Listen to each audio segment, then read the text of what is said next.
right, ladies and gentlemen, welcome back to another episode of the Dharma Digs Podcast, a podcast in pursuit of purposeful living. I'm your host, Taylor Winchester, and as always, I am very grateful that you've chosen to take a little bit of time out of your day to stop by and tune into this podcast. So thank you for being here.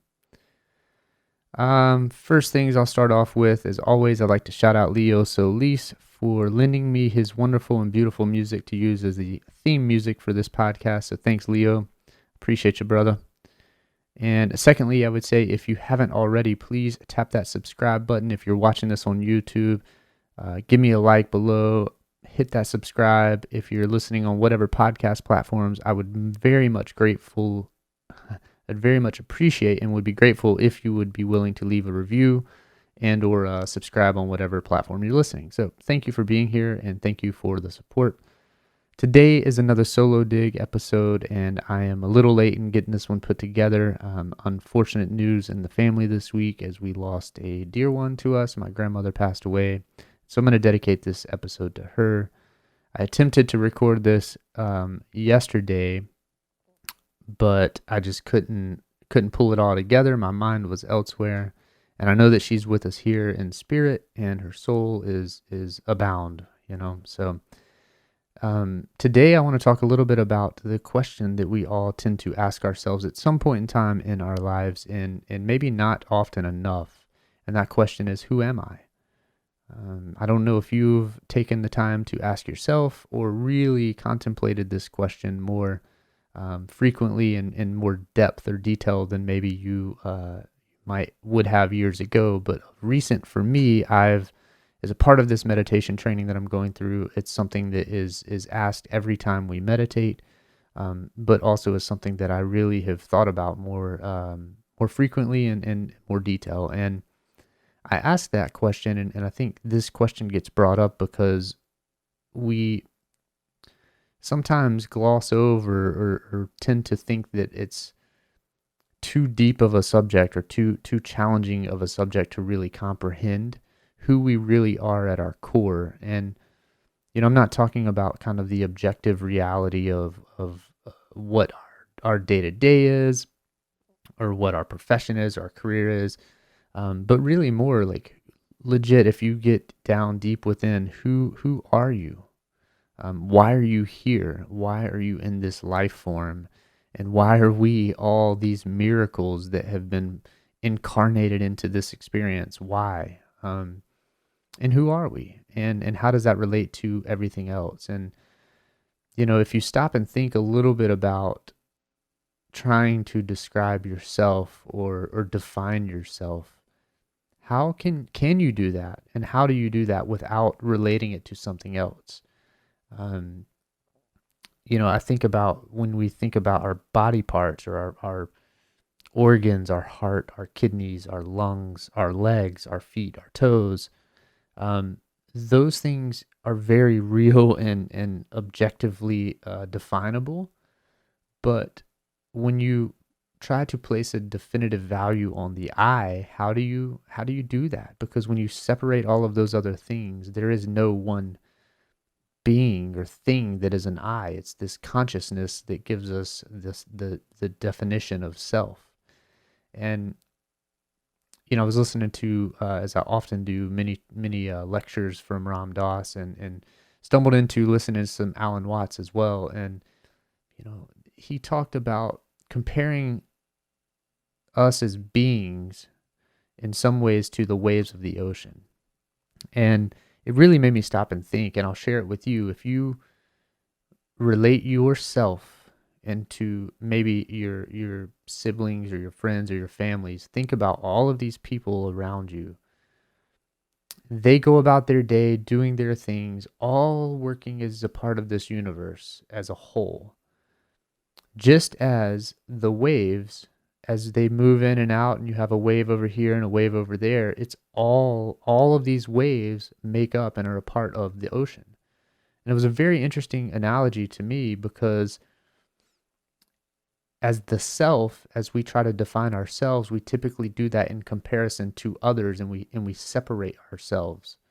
But if we stop and think about and really analyze the universe as a whole, we are really all a part of the one. We all came from this one big bang, this one thing that puts us here. And we're just different little versions of all of these energies and matter that come together. And much of this stuff is way above my head and way above my education or pay grade to really dive into consciousness to that degree. But it's really been a profound impact and has offered me a profound perspective on living and dying and what we're here for. And so I don't want to go, babble on too much about that because I, again, am not really qualified for that. But I would encourage you, if this little bit of the conversation has piqued your interest, go research and check out some Ram Dass talks, and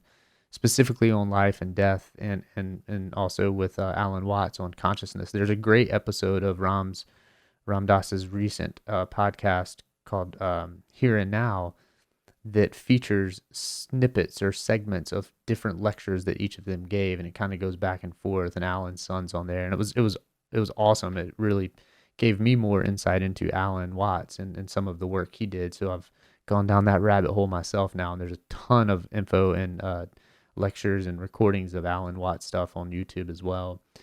But to get back to the question of who am I, so within these the curriculum that I'm going through for the meditation training, Deepak Chopra and staff and crew over there at Chopra touch on this quite a bit. And I was doing a bit of research for this episode, and Deepak kind of breaks it down into these 3 different types of self. And so I just want to read those to you, and then you can take this with you wherever and do with it what you will. If it encourages contemplative moments for you, and you want to chat about it, I'd love to open this up in conversation with others. So hit me up, reach out, please, if this sparks a little something in you. But so let's talk about these 3 selves. Deepak says the outward self is the first self, and this is the social persona, which you identify with. So if you focus more on like the socially approved things and the outward things like money, cars, the house you live in, the clothes you wear, the things that you do for a living, the career, all of those things. The I in this is attached to the labels that relate to those things. So, for example, the banker that lives in, I'm going to use Charlotte references here for simplicity because that's where I am and based out of. But if you're the banker that lives uptown in Center City, Charlotte, that goes to Starbucks every day before going into the office, has a girlfriend but doesn't have any kids, that definition of self is very different than the songwriter and musician that lives in the Noda area of Charlotte, sharing a 3-bedroom house with 2 other people while also working at that coffee shop uptown that the banker goes into to get his coffee every day. Those 2 selves are very different in definition because of all of the outward context that go along with them. So that's the first self. The second that Chopra talks about is the private self. And this is who we are behind closed doors, the feelings, the emotions, the relationships, the values that matter the most. Sometimes those could be the marriage, the family, those emotions that really give us a sense of value and kind of help define that private self. But unfortunately, the addition to that is also some of the downsides and the dark sides of the private self, which could be the anxieties, the trials, the tribulations, the insecurities and depressions that we go through. So those are the private selves. And sometimes those feelings and emotion can seem inescapable because they're so strong, and they, in addition to the outward self, are what we have kind of built upon throughout our life and our experiences to define our sense of self. So as we move into the third self, the subconscious self, this is where meditation has taken me into with much practice, and I'm still only scratching the surface of this, but the subconscious self is the self that lies beneath the surface, where all of these repressed feelings, old wounds, traumas, or any of that stuff, it's kind of looked at as the shadowy or dangerous self for people because you don't really want to go down there for a lot of people sometimes. and it can evoke emotions to try and to get down to that level, I suppose, from what I'm reading. But it's also where creativity and intuition lies. Um, Chopra goes on to say, unlike the outward and private self, there is no well-defined I in the subconscious. And most people are unaware of their deepest drives, desires, and fears because unless there is a sudden outbreak from here, they'd rather keep the subconscious self hidden even from themselves. So if you stop and think about that, like we're afraid sometimes of going into this dungeon of the subconscious self, but really the subconscious self is where we detach from the true, or not the true, but we detach from the worldly I. And it's kind of, it's interesting to me. All of this stuff is really interesting. Obviously, I wouldn't be talking about it if it wasn't, but I believe that if, as human beings, if we took more time individually to dive into these things and really contemplate and consider this, obviously for me, meditate upon it, it allows much more sense of purpose, sense of feeling of reasoning behind what it is we're here and what we're incarnated into this being for. It doesn't give us all the answers per se, but it gives me a sense of peace and a little bit of an understanding to some degree, even though it's scientifically um, you know, undescribable, I guess you could say. But it's it's the area, the subconscious self is where we need to get to more regularly, because it also then allows us to truly become and feel at one with all of the other things around us.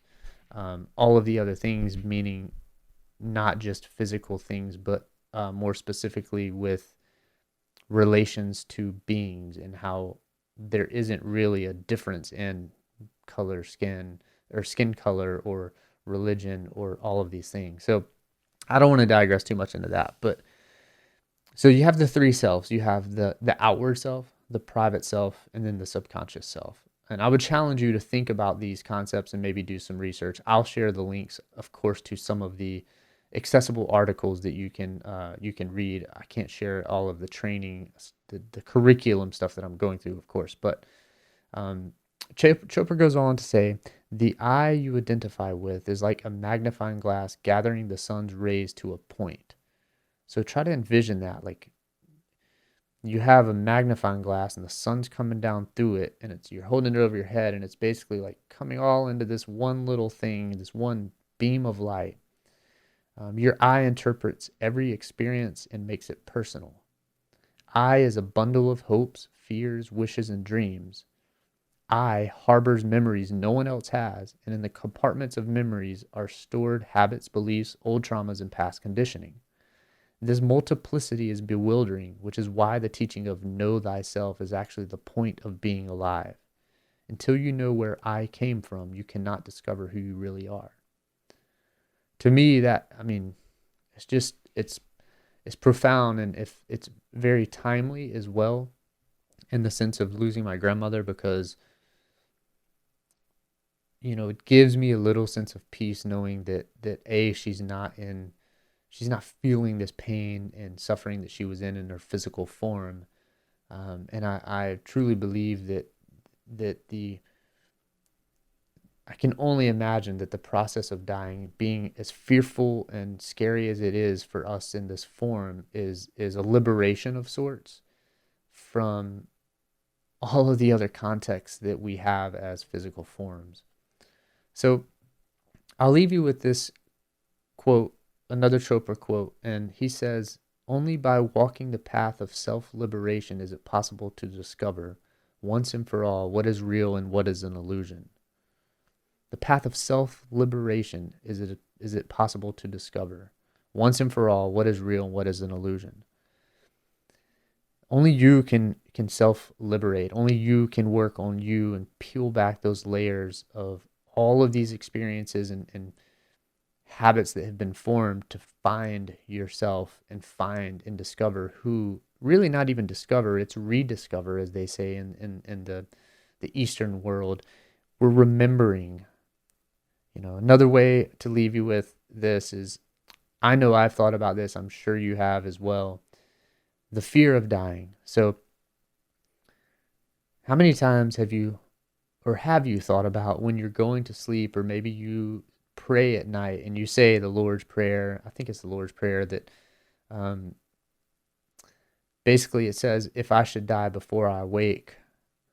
But in Eastern philosophy and Eastern religions and spirituality, they look at enlightenment as a reframing of that question, and it's as if I should wake before I die.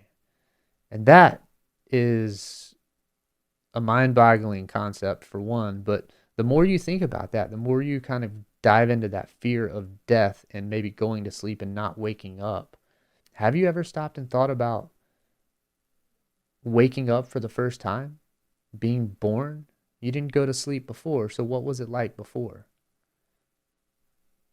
I don't have an answer, but it's something worth considering and worth thinking about, especially if you're concerned with life and death and what happens after. So I don't know if any of this today made sense. As I mentioned, my mind is in a lot of different places right now, but I appreciate you all spending the time for being here, listening, contemplating, engaging in conversation. I would love to hear from you and your feedback and your thoughts on this. Also, if you're looking or would like to explore a little more self-awareness and find or at least seek a inward journey, I would invite you to join me on that journey with meditation, and maybe try out a meditation practice. You can do that on your own. There are tons of free resources out there. I have also opened up a Monday morning group guided meditation. It's on Zoom. All you have to do is head to my website and sign up. It's free. There's no cost, but I would love for more folks to come in and maybe share in this journey. It's only 30 minutes long. The meditation is not that long, but it's a 30-minute window. Usually we're meditating 10 to 15 minutes, maybe 20 minutes if people feel up for it. But if you want to maybe personalize this journey and don't want to do it in a group setting, hit me up. I'm happy to share what I've learned and share some resources. So thank you all. I love you all. I hope you have a wonderful day, whatever day it is you're listening, and appreciate you being here. Namaste.